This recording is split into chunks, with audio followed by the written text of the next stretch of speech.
Today we're going to talk about Photoshop's Layers panel. It's one of the most important panels in Photoshop, and it's critical to working non-destructively. And working non-destructively is critical to working effectively and efficiently in Photoshop. The Layers panel is packed with features. It allows you to create layers masks and adjustment layers and add effects, all kinds of things. And I'm going to walk you through each of those features so that when you're finished with this tutorial, you're going to have a solid foundation in this very valuable Photoshop tool. Whenever you create a new document, you automatically get one layer named background. That is just like the illustration board we use in the old mechanicals. We add new transparent layers above that in the same way that we added transparent acetate on the mechanical. You can create a new layer by clicking the new layer icon down at the bottom of the layers panel, or press Command-Shift-N or Control-Shift-N on the PC. I'll name this first one Red Square. I'm going to use the rectangle marquee tool and create a square selection. I'll start to drag and then I'll hold down the Option and the Shift key. A selection is an area that you intend to edit in some way, and it's indicated by the animated broken line or marching ants. Let's choose a new foreground color by clicking on the foreground color in the tool panel, bringing up the color picker, and I'm going to choose a red hue and make it saturated. Click OK. You can go to Edit, Fill, choose foreground color and click OK. You could also do Option or Alt Delete, and that will fill with the foreground color. Deselect by pressing Command D. Let's make another new layer, and let's call this one Green Circle. I'll take the ellipse marquee tool. Again, click in the middle, start to drag, and then add Option, Shift, and I'll fill this with green and deselect. I'm going to make my layer icons larger so it's easier for you to see. So I'm going up here to the drop-down menu, Panel Options, and then I'll choose the largest option here and say OK. All right, now you can see here there's a checkerboard pattern behind our objects, behind our red square and our green circle. That indicates transparency. I'm going to just select the Move tool here. The green circle is hiding the red square, and I can drag this around with my Move tool. Now you can show or hide layers by clicking on the eyeball. If I hide the background layer, you're going to see the entire area outside the circle and the square has the checkerboard pattern. That indicates that it's transparent. You can change the stacking order by clicking and dragging. You can change the opacity up here in the right-hand corner of the Layers panel by clicking and just moving the slider, or you can enter in a value. At first, the fill property seems to be the same as the opacity. When you reduce it, the item becomes transparent. But actually, you use fill when you're working with layer effects. It will hide the layer, but not the effect. We'll look at that in a moment. You can also change the blending mode. Blending mode affects the way a layer interacts or blends with the layers below it. You can just drag through here and try different ones to see what kind of a result you get. Let's say I choose Multiply. Wherever this layer overlaps the layers below, you're going to get a darkening of the green circle. When you change the blend mode of a layer below, it will not affect the layer above. Blend modes only affect the layers below. Now let's explore what some of these other buttons are for at the bottom of the Layers panel. The first one is the trash can. So if you wanted to get rid of a layer, you click on the layer and drag it to the trash can. Simple as that. I'm going to do that by pressing Command Z. Just to the left of the New Layers button is the Group button. When you're working non-destructively in Photoshop, you can end up having many layers. Being able to organize them into groups or categories and then close up those groups, only revealing the layers you're currently working on, makes working in the Layers panel much easier and more efficient. You can create a new group by clicking on the Group button, and that will just make a group with the number 1, 2, 3, and so forth. You could hold down the Option key and click, and then you could name it. Let's call this Geometrics. And I can put layers into the group by simply clicking on them and dragging them into the group. I'm going to undo that for a moment. Now I could also select the layers I wish to put into a single group and then press Command G. That puts them into a group. If I double click on it, then I can rename it. Click the little arrow to the left of the group icon and you will reveal the layers inside. Click it again to hide them. Now I'd like you to open up Girl in Flower Dress. When you open it up, you're going to see that, again, we have one layer called Background. The initial background layer has a capital B and has a lock icon. That means it's protected in certain minimal ways. You can't paint on it, you can't move it, you can't add a layer mask, for example. To turn it into a regular layer, all you have to do is double click on it and rename it. Now let's look at this button here. These are the fill and adjustment layers. The first 3 items are vector layers. They will create a solid vector layer. The rest of these are adjustment layers. They will allow you to modify all the images below. So for example, let's click on the solid color layer. The color picker comes up and you can choose whatever color you like and say OK. Now solid fill vector layers are different from regular Photoshop layers in that you can't paint on them, but you can easily change the color just by double clicking on them. Now let's change the blend mode of this layer to see how it affects the layer below. And you can see all the cool effects you can achieve by just changing the blend mode. Let's say we put it on color. Double click it and you can change the color and it will update immediately and you can see what the result is.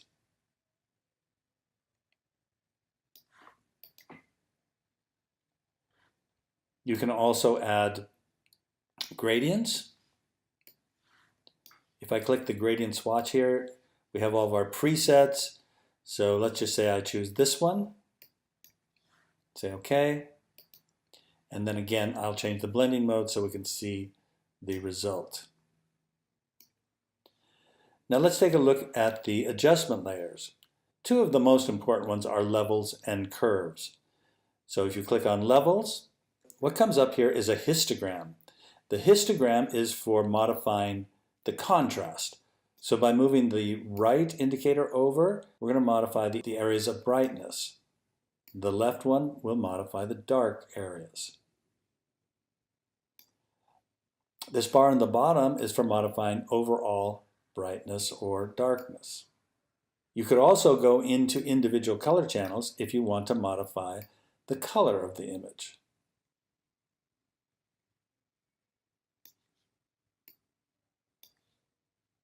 The curves adjustment layer is similar.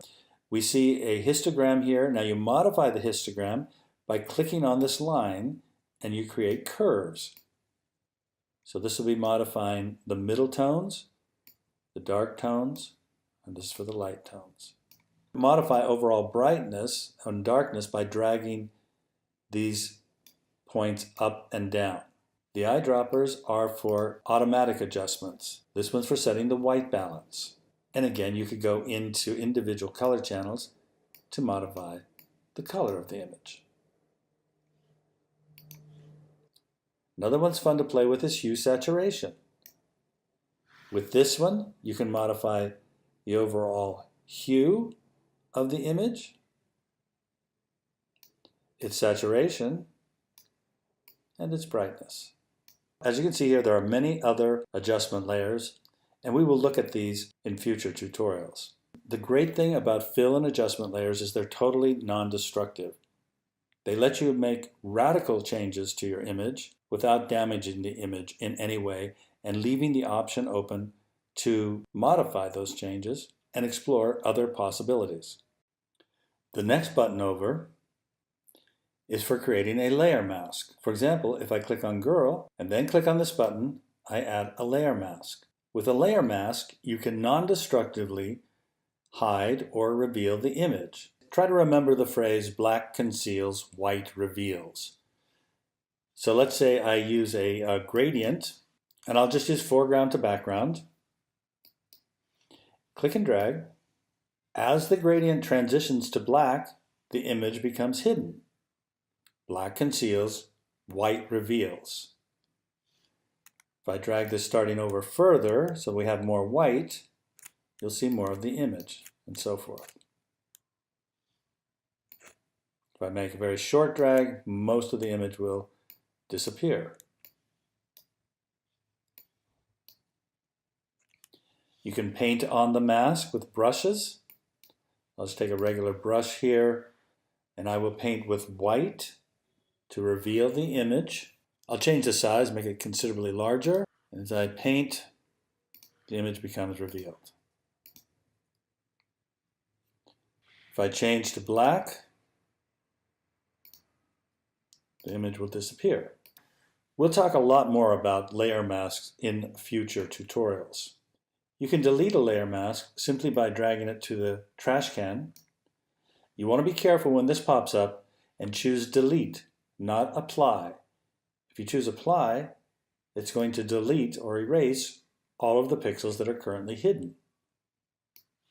Moving on over to the left here to the next button, this is layer styles or effects. I think it'll be easiest to demonstrate this with typography. So let's choose the type tool over here.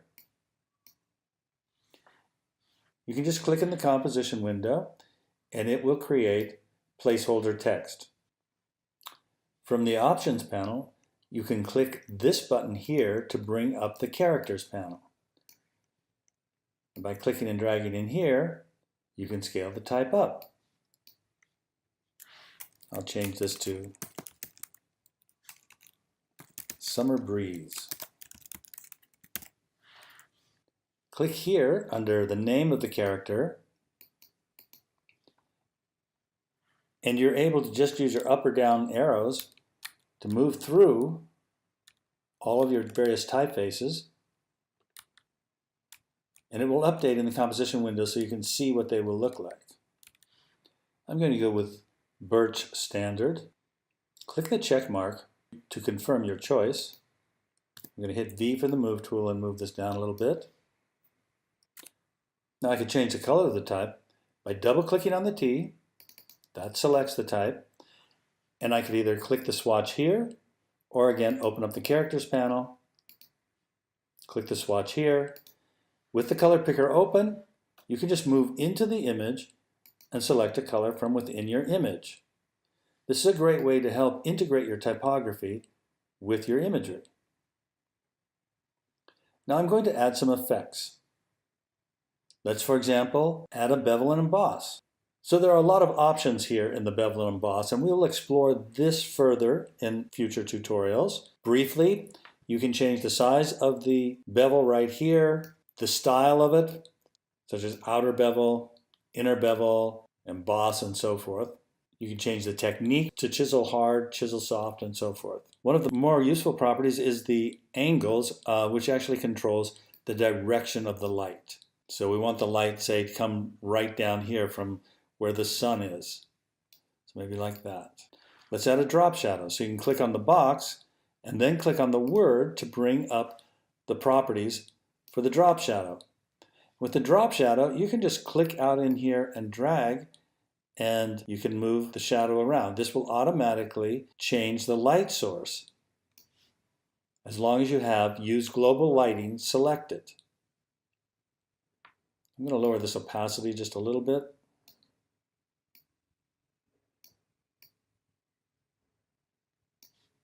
Maybe something like that, and say OK. Now I told you before that the fill value is for modifying layers to which effects have been applied. So if we reduce the fill, the item on the layer actually disappears, but the effect remains. So this can be a very cool effect. Let me move this around so you can see the result. This next button is the link button. So you need to have a couple of layers selected for this one. So for example, if I hold the Shift key and select Girl and Summer Breeze, then I can link them. And you'll see the link icon appear in the layers that are linked, and you can link as many layers as you like. And now that they're linked, they will move and scale and rotate together. To unlink them, just click the link icon once again. These lock buttons can be very useful.